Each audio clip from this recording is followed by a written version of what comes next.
Nice start, better than 4-1, advancing to declining stocks. Europe's mostly up what's open. Asia's mostly on the close side. Take a look at the sectors. We're led up consumer discretionary. We're talking about Amazon. That's up about 2% right now. Semiconductors doing well.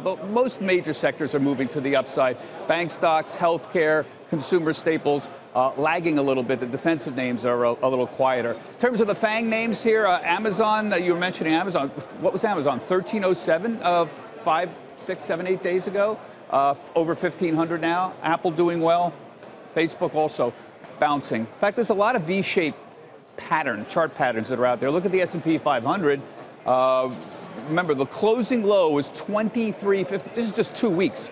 2351. That's a V-shape. We have regained probably half the losses, 60% of the losses we've had since the December 14th, which is when things really started heading south very, very quickly. Surprised a lot of people. So nice little return here. The market issues, I'd say they still haven't gone away that we've been talking about. Tariffs, the Trump tweets on China were certainly positive overnight. That certainly was a help.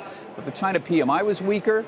The Fed's rate hike path is still somewhat uncertain. And the big debate, which is what I've been pointing out, is whether you're on one side or the other of the growth or no growth for earnings in 2019. So remember, when we came into the fourth quarter, earnings were up for 2019 about 8%.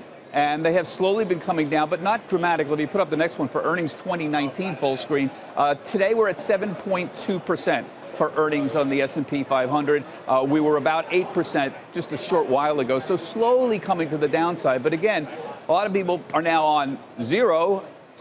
Probably the majority are 3, 4, 5% growth. If you're at zero, then obviously you think the market is sort of dead water, dead money in 2019. If you think 4 or 5% earnings growth, then you usually have room for the market to expand a little bit here. So again, 7.2% for 2019 earnings growth.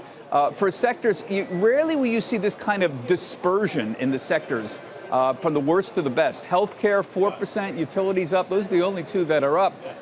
Industrials down. You got more than 20% declines in energy stocks. You very rarely get a 25, 30% dispersion from the high to the low sector, but that's what we're getting this year. Finally, here's something very interesting. People have said, well, this is going to be a down year. And right now, the S&P is down about 6%. Consecutive down years are very, very rare. The probability that 2019 will be a down year of 2018 is very rare. In fact, it's actually only happened 4 times here, and I thank DataTrek for checking this information for me. We have had only once when there was 4 straight down years. That was 1929 to 1932.